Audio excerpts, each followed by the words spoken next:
You're listening to Passing Time, a Detroit Lions podcast. We're one pride and all grit, with a passion for Detroit Lions football. Whether you're between meetings, between classes, sitting in traffic, or just relaxing at home, if you have time to pass, pass it with Passing Time. Detroit Lions Talk. Hey, welcome back. Episode 11. We are growing up so quickly. The days, sometimes they go by short, but the weeks go by quick. And we're on the clock, and you're passing time with us. This is a Detroit Lions podcast. I'm Rob. I'm Brian. We have a absolutely loaded podcast. We're going to talk national news. We're going to get into the Lions. We're going to go around the North. We're going to do some roster breakdowns, but main bullet points here. Shemar Stewart, he walked out. Ooh. Shedeur Sanders hit 101 miles per hour. Wasn't a fastball. Brad Holmes might have just told us how he really feels about Smoochy Za'Darius Smith. Okay. And the Lions vets are set to report. We're going to do an extensive breakdown on the Detroit Lions roster, and we're going to compare them to the Minnesota Vikings, the Green Bay Packers, the Chicago Bears, and Philadelphia Eagles. The standard of probably the NFC. We're going to look back at a decade long of third-round draft picks, and looking through these compared to our last podcast where we talked about second-round draft picks, I think the third-round draft picks have been a little bit favorable to the second-rounders. We have some guys that I'm excited to continue to have on our roster, but there are still some guys that, we're unsure of. I mean, are they swinging misses? Are they busts? Or are they going to transpire into something great?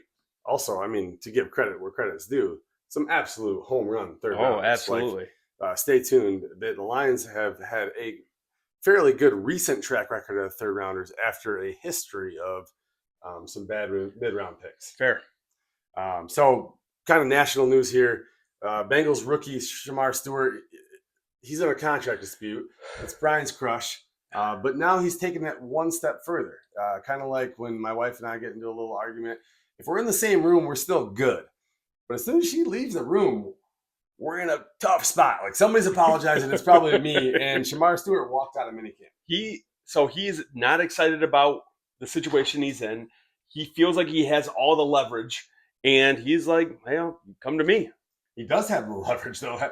I mean, Trey Hendrickson's giving him the leverage. Right? Like that is straight up leverage. So he's either getting the payday or he's going back into the draft class for next year.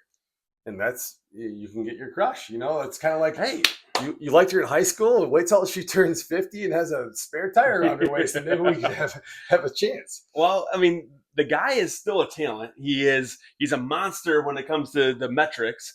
But is he going to be able to produce? And if he's not on the field, he's not going to produce. Mike Williams was a talented wide receiver at USC. Took a year off and had a spare tire around his waist. So The Lions picked him 10th overall. Yeah, and that didn't go all that well for the Lions. Yeah, so for you kids, you got to Wikipedia that. Shedeur Sanders cited by police Tuesday morning for driving 101 and a 60. Thoughts on that? I've only done that once or twice, so but I haven't got caught either time. So I would say that you're going to start to hear these headlines hit the books here pretty quick because he is a guy that they've talked about showing well in camp, or at least they want him to be good in camp. Is he going to be the guy that comes out of camp going 101? Man, I think he plays great football. He just has to play clean off the field. And these little ticky-tacky things are going to really get to him, right? And, when we talked about the drafts and looking at why he fell so far, it was because they were looking at him as a wide receiver, or a quarterback 2 rather than a quarterback 1. And this isn't going to help his stock by no means. So what city did Shedeur Sanders get drafted to? Cleveland? It's not a trick question. Yeah, So at the same age, LeBron James got cited at the same speed in Cleveland. 101 miles per hour speeding. And that's merely a footnote now. You know why? Because LeBron is arguably one of the best basketball players in all of basketball, and Shedeur Sanders is drafted as a QB2. If you ask Deion Sanders, Shedeur Sanders might be one of the best Fair. football players Okay. of all All time. right. Well, Deion Sanders, you can have is arguably one of the best NFL football players, and I would say that Shedeur is not quite going to live up to that shadow. No doubt. Time will Yeah. tell. Yep. Speaking of speeding, this is a little different topic, but Henry Ruggs back potentially to the NFL, out of jail, Does prison. he have the jewelry that he went in with, or is he being able to free flow? I believe he's able to shed some of that jewelry.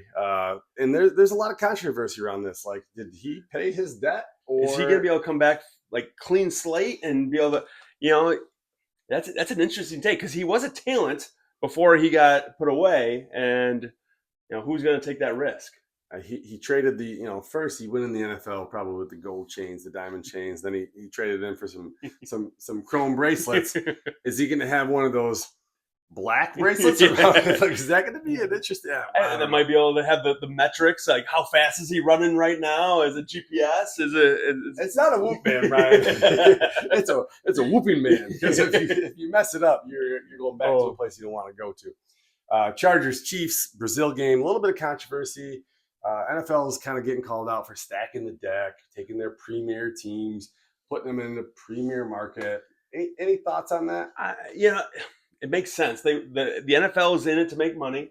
They want to put the eyes the best they can on a good product, and they want to build the NFL not just in the Americas. They want to build it beyond, right? So you see the European games, you see the Mexican games, you see the Brazilian games. Now you're going to see the Chargers and the Chiefs. I feel like the NFL really feels like Brazil, South America is a potentially really good market, right? Like, we take the Jaguars, we put them in London, but last year we put the Packers down there. I mean, these are really premier games down there in South America. Maybe they think that might be a potential huckleberry. And it might be. I mean, it's a huge market, lots of eyes, lots of fans that are still close to the North America, close to the NFL, that want to have the Chiefs or somebody to root for, and you put them in there and you get your fan base. I know there's some controversy last year because I think green is a big Brazil gang color. So maybe they just looked at some color stuff and was like, you know what? We're going to avoid that by putting the Chargers. Powder blue isn't much of a gang color. Let's get the Chargers and put them down there. But the Chargers are going to end up being the ones that lose the crucial home game, which is a tough blow. I mean, if we're Lions fans, like, we don't mind playing overseas or South America at an away game, but it's tough to lose a home game. And you're going to see the Lions. They're going to be in Germany. I'm calling it right now. Next year, you have that fan base already built with the Amon-Ras. You see the Lions of Germany, building there. You're going to see the Lions abroad next year. That's a good call. Yeah. We're going to, in 365 days, schedule review, we're going to review that for sure. Brad Holmes, a couple interviews over the week. Chris Long, Field Yates. Anything come out of that you thought was noteworthy? There's several things. You looked at Field Yates, and he dove into the journey of Brad Holmes, and it's something that we've heard about before. But it was interesting to hear that I didn't know was in 2003 the Detroit Lions tried to hire Brad Holmes as an intern, which he ended up passing on and going with the Rams. So it's something interesting to hear that Holmes' journey with the Lions could have started earlier. He ultimately decided to go with the Rams because he saw room more for growth in the Rams organization. And I think that made us a better organization as the Lions, getting him after he grew through them, knowing now what Brad Holmes knows. The Green Light podcast with Chris Long, that to me told me a little bit more of what he was looking for at that center position. He's looking for not just the metrics, but he's looking for intelligence. He's looking for communication. He's looking for somebody who's going to come in and build, that interior of the offensive line, which is cool and exciting to hear that it might be a Tate Ratledge. It could be a Graham Glasgow, or it could be somebody else. We'll see how that transpires in camp. He talked about the edge position because that's been the ongoing talk of all media, and we'll probably talk about it too. But it kind of gives you the the feeling that Za'Darius might not be as sought after by the Lions, even though Za'Darius wants to be in Detroit. There's no doubt. And, one takeaway I had from the Chris Long interview, Chris Long is really good at just interviews. If you want to go check his stuff out, he's very thoughtful. He comes at it from a national perspective. So he maybe doesn't have some of the local flair to it. Example there is he kept trying to say, Isaac TeSlaa played quarterback, and is he going to be throwing passes for you? If he only knew that Isaac TeSlaa played quarterback in a wing tee and probably didn't throw the ball ever. Handed the ball off of 98% of the time. So that being said, one thing that Brad Holmes kind of mentioned is where him and Dan Campbell got hired independently, and they kind of came together. Brad Holmes came from over here, hired, and Dan Campbell at the same time came from over here. And Brad Holmes asked Dan Campbell, he's like, hey, what do you think you're going to run, based on kind of what your principles are? And Dan Campbell looked at Brad Holmes and is like, hey, that totally depends on the personnel. What do we got? And I think that Brad Holmes right there was like, yep, yeah, that's it. That's what we're looking for. This is what a GM can work with, right? We're not looking for one scheme, one offense, one defense, and that's it. We're looking for, hey, we're going to mold this around our personnel. And if we have the guys that can run more of a spread, we're going to pass the ball more than run, we're going to do that. And if we have an offensive line that we can rely on and lean on, and a running game that we can just pound the ball, we're going to do that. And I think they built this offense, and they built this defense, and they built this team based around not necessarily what Dan Campbell wanted, but the strengths that we can build upon. Yeah, absolutely. And that's why you're going to see that change periodically. I mean, different draft classes, different offensive lines, quarterbacks they're gonna be an evolving door. Rookies report July 16th, vets report July 19th. They really give the vets, that whole 3 days. 3 days there, yeah. Well, you look at we did cancel mandatory minicamp, and so we are starting early with that Hall of Fame game. So we're basically getting those minicamp days back. And that, being able to report early. We could have reported even earlier. I think some of the Chargers are reporting even earlier than we are. But I think the team understands, we know what we need to do. We're going to rely on these vets in order to teach the younger kids, hey, this is where we need to go. This is the way that we're going to work. This is the culture that we've built. And we don't need those extra days in order to do that. It's so Jim Harbaugh to want to report. I want to beat every team in reporting. Right. Yeah. I want to get my cleats strapped and, triple tied and get into camp. So, hey, that being said, we're going to spend quite a bit of time here on this part of the segment. We are really going to do some roster breakdown.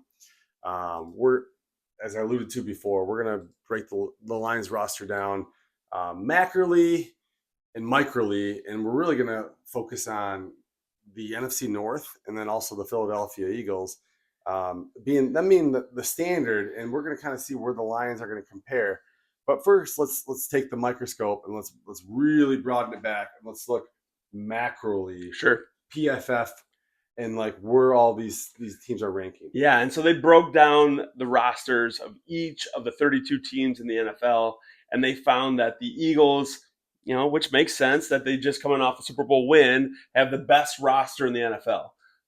Baltimore Ravens, I think, are at number 2, and your Detroit Lions are sitting there at number 3. Okay. So it's exciting to hear, yes, we felt, and we've talked about to you guys, that this roster is solid. We have a solid roster. Even without a Frank Ragnow, we still have a solid roster that we can rely on. And coming off a 15-2 season in 2024, we have a solid roster we can rely on. 19 now, with Frank leaving, of the 22 starters are returning. So is that good? I would say that's great. That's building from what we know, having continuity in what we have. The only changes now we have are the coordinators, and that's people are concerned about it. People are worried about it. But if you look at Shep coming in, who I think has been groomed for years now. Shep's an alpha dog. Oh man, he's an alpha, right? He is a guy that's going to come in and he's going to take the reins and he's going to run with it in his way. And I love that about him. And John Morton is he's not unfamiliar with what is going on here. He knows the guys in the room. He knows the terminology. He knows the way that the Lions are running things. He just got to find his way in doing so. Well, if you ask him, he says he built this. Well, he's one of the guys that did. Yeah. So, and if you ask Ben Johnson, he might tell you differently. But John Morton was here, helped establish when the offense started getting very successful, and went to Denver, learned a couple things from another very offensive-minded coach, and now is taking those principles coming back to Detroit. And I love that about John Morton. I love that about what we're building towards, because even though it might not be as pretty and might not be as cute, and might be as much flair, I think we're going to be more effective, and I think we're going to be more precise in what we're doing. That sounds fantastic. Yep. And pretty and cute is fun when it works, man, but it's terrible when it doesn't work. Right? Like, let's go back to the Washington Command. Okay. Anyway, we're not going to go back. So in saying that, still talking about Lions at number 3, you're looking at the Vikings at number 8. You're looking at the Green Bay Packers at 13 and Chicago at 17. And now I'm talking about the rosters overall. So you're looking at the Minnesota Vikings still having a solid overall roster. And we've talked about this as well. It's true. And we're going to break some of this stuff down. But their biggest question mark, and you'll hear it week after week, is JJ McCarthy. And will he be hitting the ground running, or will there going to be some bumps in his road? Right. And then you look at Green Bay. And the reality is their wide receiver room going to be all number 2s? Are they going to rely on Matthew Golden in order to be that number 1 guy overall? Is their D-line going to be fast and speedy and be able to put pressure on, or are they going to get overwhelmed by a strong offensive line, right? So those are question marks in those realms as well. No doubt. I mean,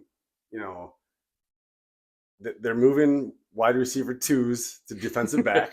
Bo Melton, rest in peace. Basically, if you're holding his rookie card right now, you might want to sell. They got guys on the IR that they have pretty high draft capital, and they drafted Matthew Golden, who's got really one solid year of college production, a fast 40 time. Is he John Ross, who had a fast 40 time and was out of the NFL in a couple of years? Right. That's the question.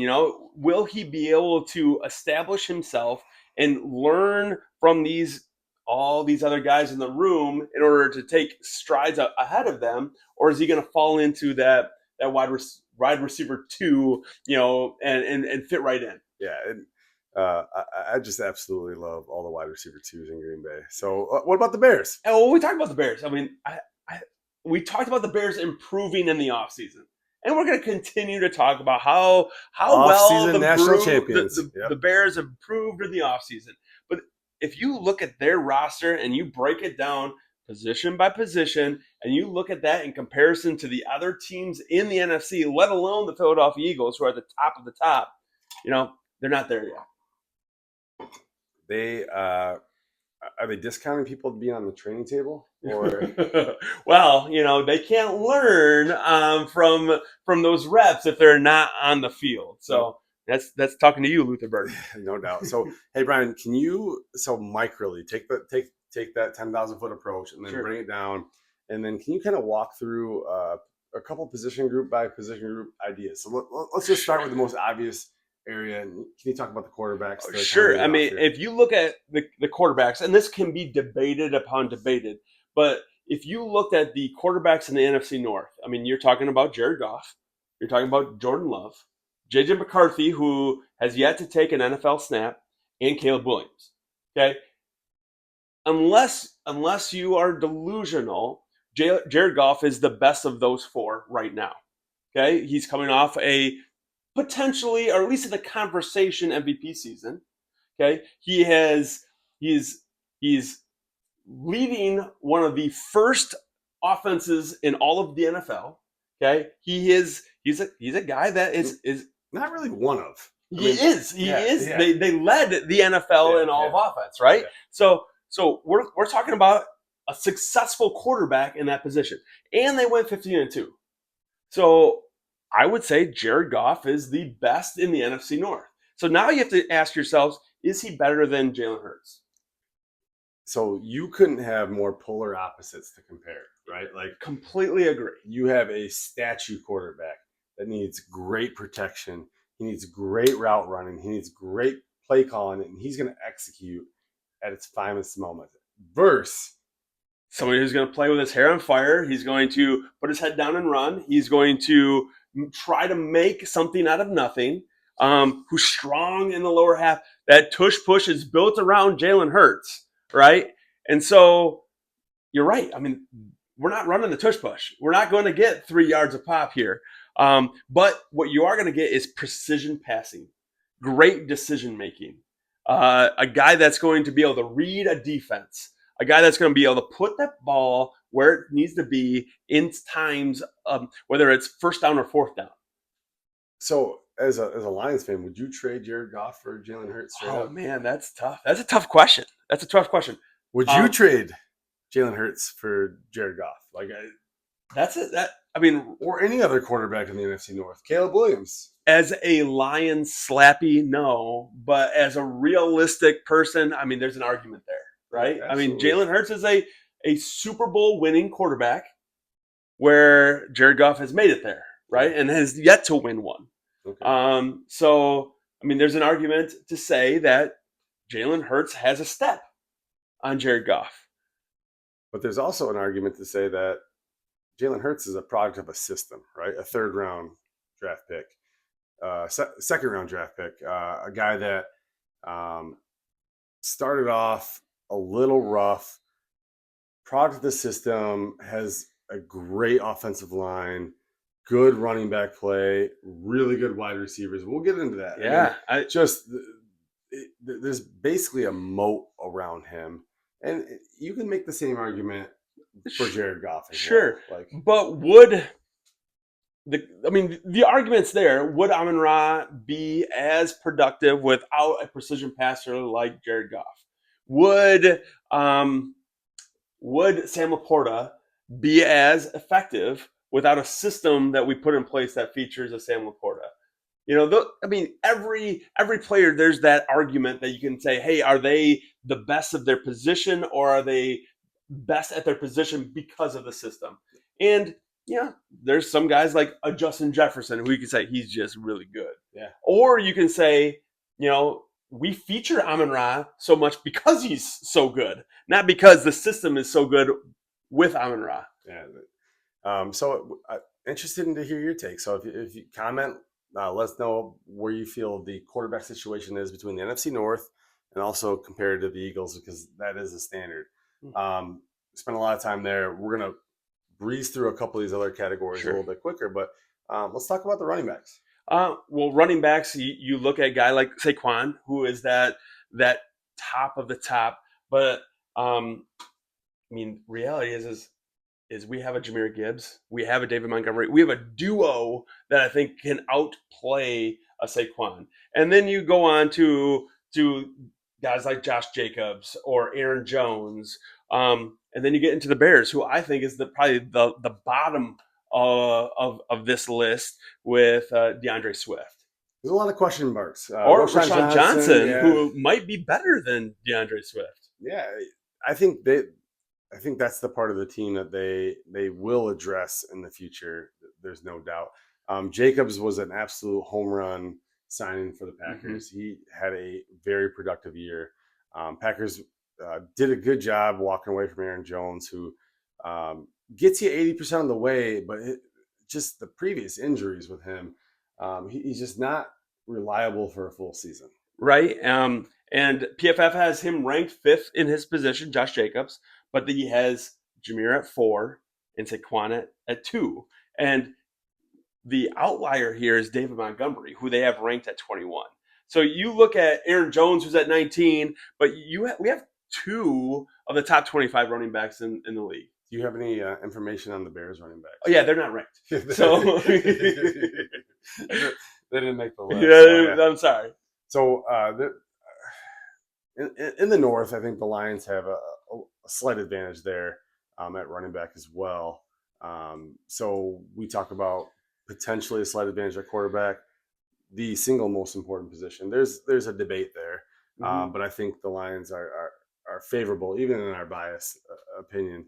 Running backs, I don't know if there's a ton of debate there. How about the wide receiver rooms? Because there are some really good wide receiver rooms in the NFC North. And if you want to talk about the Eagles, Absolutely. I mean, you're looking at guys like Amon-Ra. You're looking at Justin Jefferson. You're looking at DJ Moore. Who's the wide receiver one on the Green Bay Packers? I forget. they don't have. They don't have. They have a one, lot no. of wide They receiver just have too. 13 Anyway, wide receiver twos. so yes. and if you want to bring in the Philadelphia Eagles, you got AJ Brown. So PFF has AJ at the number 1 in his position. They have Amon-Ra at 4, but they have Justin Jefferson at 2. Okay. So you're looking at some really good talent in those positions. DJ Moore is at 20. I believe they have Devontae Smith for Philadelphia Eagles still up there at 17. But falling into, again, that top 32 is our own JMO. JMO, yeah. Yes. I mean, he had a good year last year. Yep. Again, breakout candidate of the year. He's gonna be a dog this year, man. And he's going to be looking for possibly that extension, possibly that paycheck coming in here in the future. But he's going to have to prove it in 2025.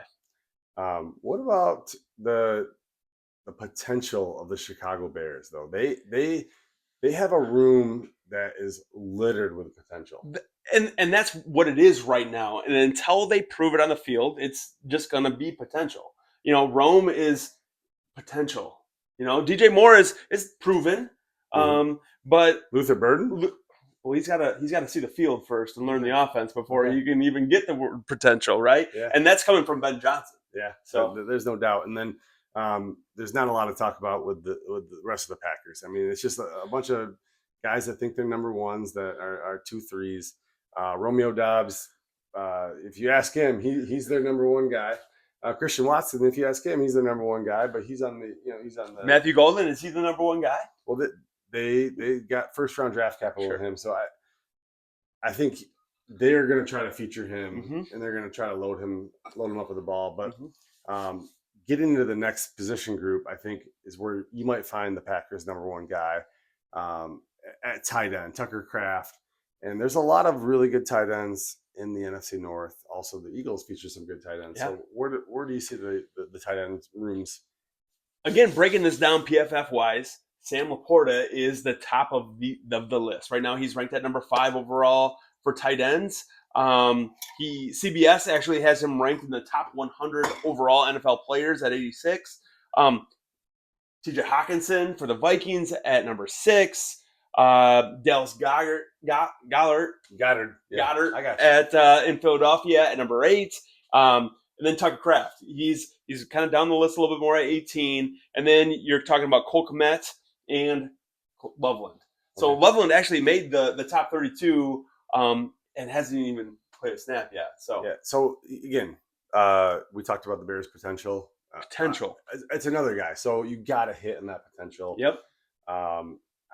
I do think a sneaky guy, Tucker Kraft, probably is going to be a guy that's going to give some teams some nightmares this year. And again, I mean, you look at what they have; they're going to have to rely on guys like Jordan Love in order to feed them that ball. And is we talked about this before? Is Jordan Love going to follow that Hall of Fame trajectory, or is he going to fall short of that? And in my argument, I think I really do. I think he's falling short. I don't think he is going to be the same guy as an Aaron Rodgers, as a Brett Favre. I think he gets the praise like that because he's following in the footsteps of those guys. And Green Bay, all they do is play Hall of Fame quarterbacks. If you took that clip out of context and you just said, I don't think he's going to be the same guy, and you cut that part as Brett Favre and Aaron Rodgers, and you send it to Jordan Love, he'd be like, thank goodness. Right. One guy's facing prison charges down there in Mississippi. The other guy is facing prison charges in a dark cave eating bark for the rest of his life after he finishes up a poor year in Pittsburgh. So Jordan Love seems like a good dude. He honestly, I would be surprised if he went down the same path that the other guys. No. Also, football talent wise, he has a lot of talent. I don't know if he's those other guys. Flipping it, to the offensive lines. So this is where things get tricky, right? Because we know that the Philadelphia Eagles offensive line is it's unmatched right now. They are solid. They're getting after it. They have top guys at each of their positions, and ultimately that's the standard right now. And the Lions have a couple guys on the edges there and at their tackle positions that are filling in those roles as well, including Penei Sewell at number 6. But the question mark for the Lions right now is in the interior. And until a training camp and until a preseason happens, we're not going to know what they have there and who's going to fill which role. But that's the biggest question mark. You look at the Vikings, who have some talent there. They have a young guard coming in with Donovan Jackson. They have Christian Darrisaw, who is solid at that tackle position. Those guys that they provide good protection for JJ McCarthy, and I think they're pretty stout there. The Green Bay Packers have guys across the board as well, especially at that center spot with Eggleton Jenkins. That's where it starts. It fills out from there, and having guys like Zach Tom at their tackle, they have solid position players, solid, edges to fill those spots. But it's just not complete with those guards yet as well. And then you have the Chicago Bears, who has got a revamped offensive line. A lot of names that you've heard about before, a Jonah Jackson, a Drew Dahlman, will all fill that list. But how are they going to play together? Yeah, a lot of guys that fill up the NFL second contract list of guys that are getting paid. They've had really good first 3, 4, 5 years. They're all coming together in Chicago, and they're looking to make their mark. And they might. And I mean, they all ultimately going to make that offense better. It's just how are they going to mesh? How are they going to learn that offense? And how quickly are they going to get rolling together? Can you touch on the Philadelphia Eagles real quick and how they compare in this whole? Oh Lord, they're good. Yeah, they're good. I mean, you look at the top left tackle in the league. They have the number 5 overall right tackle Lane Johnson in the league. They have a 13 Cam Jurgens at center. They have top 5 at guard with Landon Dickerson. They got talent across the board there. So yeah, I mean that again. That's the standard. That's the standard. It seems like so far there hasn't been a lot of separators between position groups, but that might be the biggest separator on the offensive side of the ball. Right now, there's the biggest problem with the Lions is the question marks that come there. Because last year with a Frank Ragnow, which would have been a top 3, or a Kevin Zeitler at right guard, which would have been a top 5. Yeah. You look at what we had, and now we're going in flux with a question mark at center, a question mark at right guard, and a question mark at left guard. So, until those things are ironed out, the Lions are going to have question marks, and the Lions are going to be in flux, and the Lions are going to be lower on that roster spot. So, yeah. So next week, if you want to tune in, we're going to get a little bit more into the defensive side. We're going to compare NFC North defense to the Lions. We're going to compare the Philadelphia Eagles to the Lions. Love it. And we're going to really get into where there might be some separators, and there might be some surprising separators on the defensive side of the ball. Right now, we're gonna hop into the third round. So we 2 weeks ago we gave you the first rounders. We kind of gave you our list of the last 10 years. Last week we talked a lot about the second rounders. This week we're gonna focus on the third round, and there's some names that are gonna pop out that you're gonna be like, wow, these are really good picks in the third round. So who do you have in the third round there, Rob? So we're not going to talk about 2025 yet. In 2024 they didn't have a pick. So 2023 they drafted a hooker, and they got Broderick Martin. Oh, we haven't talked about a hooker in a long time. We haven't talked about a hooker in a long time. Yeah, maybe we'll talk about it after off air a little bit. 2022 Kirby. Enough said. 2021 Aleem McNeil. And Iffy Melifanu, pretty good year. Yeah, not terrible. Aquara in 2020, Jonah Jackson in 2020, another really good year. Good pick. So recent years, I mean, those are just great picks. 2019, Will Harris, safety out of Boston College. 2018, Tracy Walker, solid pick. 2017, Kenny Galladay, very, very solid pick out of the third round. 2016, Graham Glasgow. Still in the league today. Still on the team today. Still on the team today. 2015, Alex Carter, who's a cornerback out of Stanford. So that's a powerhouse lineup of the last 10 years of third round picks. And you look at my recency bias, which is a Hendon Hooker and a Broderick Martin, and you ask yourselves, these are projects that Brett Holmes picked in hopes that they would develop into something great, and we haven't seen the fruits of our labor yet.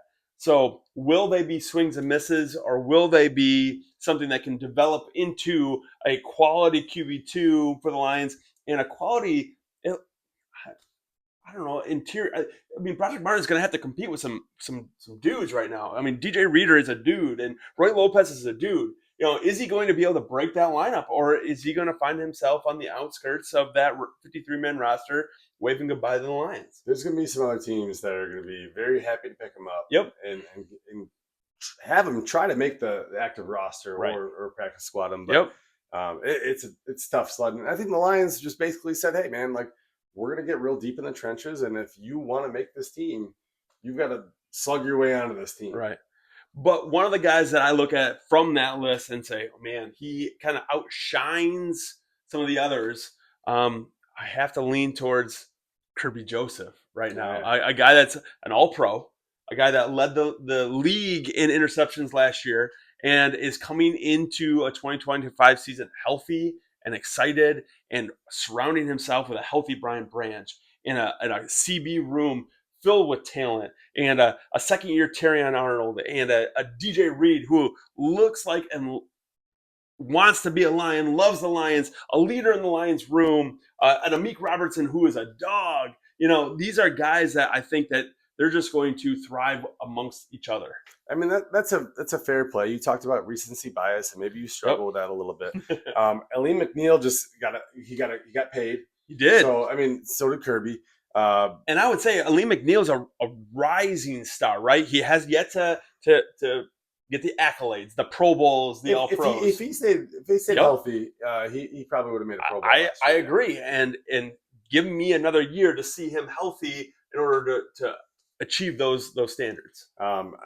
I think the jury's still out here, and if we revisit this list in a couple of years, that might be the guy that really jumps out for sure. Jonah Jackson. A guy that just got paid. He was a great Lion. He overachieved a third round pick status with the Detroit Lions, and still a Pro Bowl in 2021.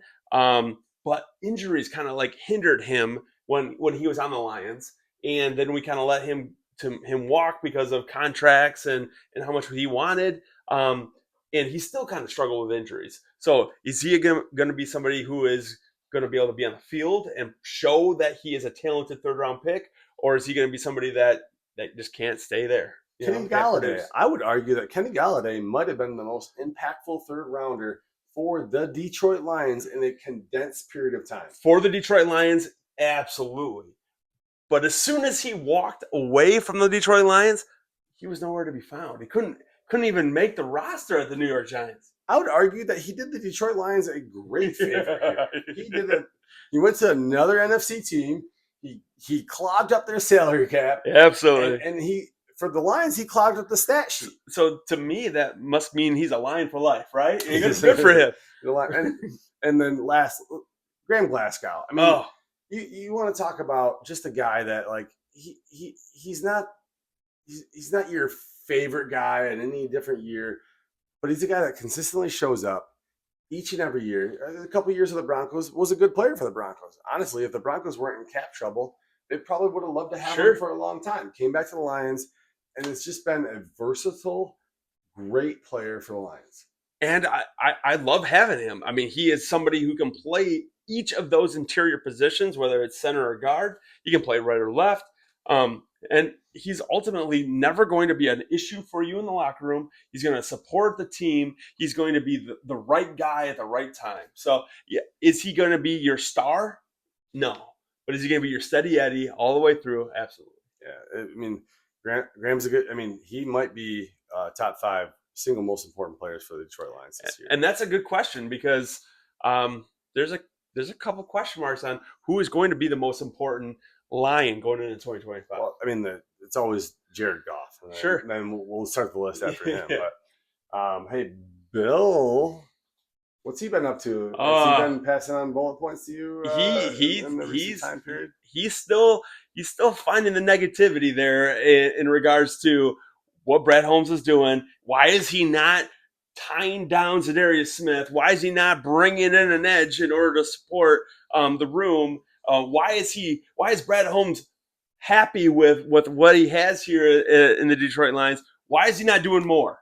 And ultimately, Bill is talking to me about he feels that Brad Holmes right now is arrogant and stubborn because he is the smartest guy in the room and he's going to hurt the Lions in his position because he's not going to go out and sign as Zadarius Smith. So you may have heard the Green Light Pod and Holmes talking to how he loves what he has in the room, that Marcus Davenport is the best that he's seen him, that Aiden Hutchinson looks healthy and back to form, that guys like Hassanin are going to be raw, but ultimately have a lot of potential, and he's going to play with his hair on fire.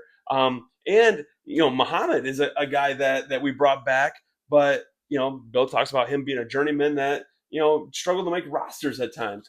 Are these the guys that we're going to rely on in order to to hold down the fort here in Detroit? The jury's still out. I mean, basically, when you think about it, and man, it's kind of, Chris Long joked about this, but it's kind of a joke how much we are so obsessed with the defensive line, specifically the defensive end position here. Like, we already have we have an elite D end, and we have a potentially elite D end if he stays on the field. Yep. And we have guys that can back up that position, and we're getting nitpicky here. And we've heard our hot takes before. I believe Marcus Davenport is going to have a breakout season. It's simple as that. Let's flip it to around the north here. Okay, let's talk about around the north. Let's get into it. It wouldn't be around the north without talking about the Minnesota Vikings and talking about little JJ McCarthy. Recently, they interviewed the GM over in Minnesota, and they talked about how even though it was a highly contested preseason between JJ and Sam Darnold, that they were probably going to bench JJ last year and let Sam Darnold have it and just give him that rookie experience, that Jordan Love treatment, that, hey, just watch it from the sidelines, watch, learn, listen. Thoughts on that? Do you think that that would have transpired into a different season had JJ been healthy throughout the season? Do you think Sam Darnold would have played with the same freedom and the height without feeling the pressure behind him? Because as soon as JJ went down, do you think that allowed him to just play football without having the pressure? Well, I mean, they had Josh Dobbs, who was just a savior back there a year ago, right? Like, sure. So no, I don't. I think Sam Darnold is a veteran, and he played well. I think mostly you got to chalk that up to Kevin O'Connell. Okay. Just being a guy that's going to put his players in the right position to make the right plays. You're going to chalk it up to what we talked about earlier, just a wide receiver room that is top of the line, and then a tight end room that's top of the line. Sure. Offensive lineman, top of the line. Defense. So, we'll talk about that next week. Yeah. So, I mean, it's just a really good situation for a quarterback to thrive. And I just think we're discounting J.J. McCarthy. I don't think you have to be just an absolute stud. I think they have everything you have, which probably puts a lot of pressure on the guy. Like, hey, like, there's no excuses here. You got to go out there and show out right away. Sure. Green Bay Packers, Jair Alexander to the Ravens, 1 year, $4 million. Sounds about right. Yeah, I mean, it sounds like Jair wanted a little bit of money, and the Packers, because Jair wasn't healthy, wasn't going to give it to him.